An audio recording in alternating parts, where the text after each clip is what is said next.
حیا اور ایمان یہ دونوں جڑی ہوئی چیزیں ہیں. اگر ان میں سے ایک رخصت ہو جائے تو دوسری شے بھی رخصت ہو جاتی ہے. اگر ایمان چلا گیا ساتھ حیا بھی رخصت ہو جاتا ہے، اور اگر حیا چلا گیا تو ایمان کے ثمرات بھی نصیب نہیں ہوتے.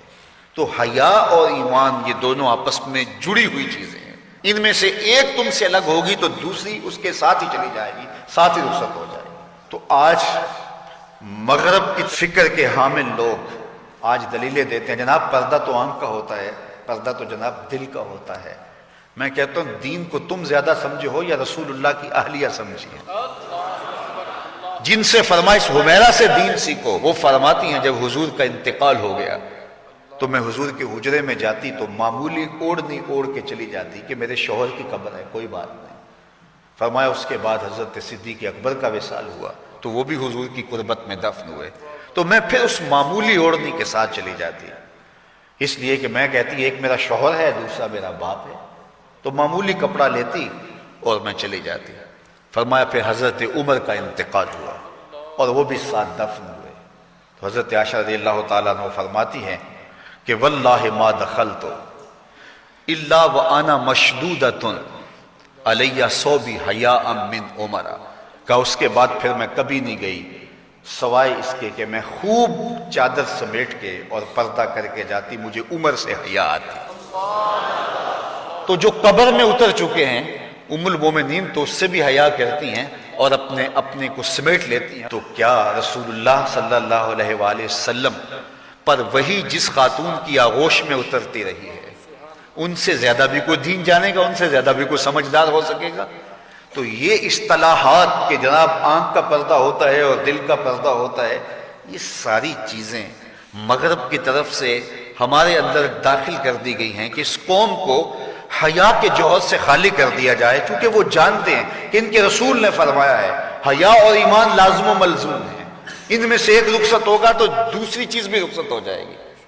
تو یہ ان کو اگر کہا جائے کہ ایمان کو ترک کر دیا جائے تو یہ تو کبھی بھی نہیں کریں گے.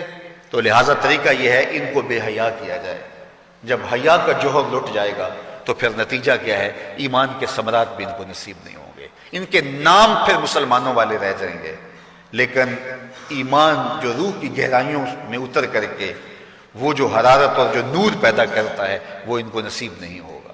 اور یہ جو ہے وہ عجیب ایک بے چینی کی زندگی گزاریں گے، آدھا تیتر اور آدھا بٹیر، عجیب قسم کا یہ ایک جو ہے وہ معجون مرکب بن جائیں گے، ان کے پاس کچھ بھی نہیں رہے گا. تو اس لیے ایک ہی بات ہوگی، اس چمن میں پیروے بلبل ہو یا تلویز گل، یا سراپا نالا بن جا یا نوا پیدا نہ کر. تو آج دنیا کے اوپر ہم رسوا جو ہو رہے ہیں تو اس کا سبب یہ ہے کہ ہم آدھے تیتر اور آدھے بٹیر ہیں. علامہ اقبال نے جب شکوے کی زبان کھولی تو لہجہ بڑا تلخ ہو گیا، لیکن جب جواب آیا تو سارا نشہ اتر گیا. جب شکوہ ہوا تو لہجہ یہ تھا کہ تیرے کعبے کو جبینوں سے بسایا ہم نے، نوع انسانی کو غلامی سے چھڑایا ہم نے، تیرے قرآن کو سینوں سے لگایا ہم نے، پھر بھی ہم سے گلہ ہے کہ وفادار نہیں، ہم وفادار نہیں تو بھی تو دلدار نہیں. بہت سخت لہجہ ہو گیا، فتویٰ بھی متوجہ ہوا، لیکن جب جواب آیا تو سارا نشہ اترتا ہے.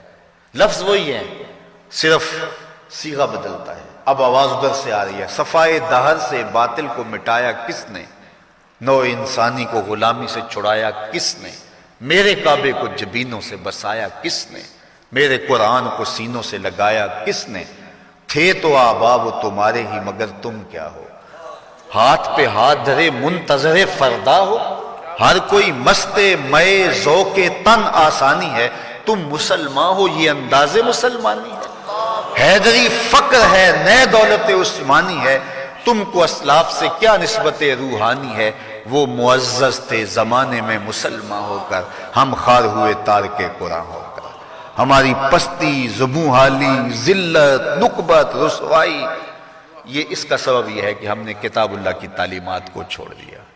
وہ غالباً واصف علی واصف یا بابا اشفاق نے کہا تھا کہ لوگ اللہ کو تو مانتے اللہ کی نہیں مانتے. تو جب ہم اللہ کی نہیں مانیں گے تو پھر ہم کس طرح کامیاب اور بامراد ہوں گے؟ اور جب ہم اپنے خود کو سپرد کر دیں گے اپنے مالک کے تو پھر ہماری زندگی خوبصورت رنگ میں ڈھلتی چلی جائے گی.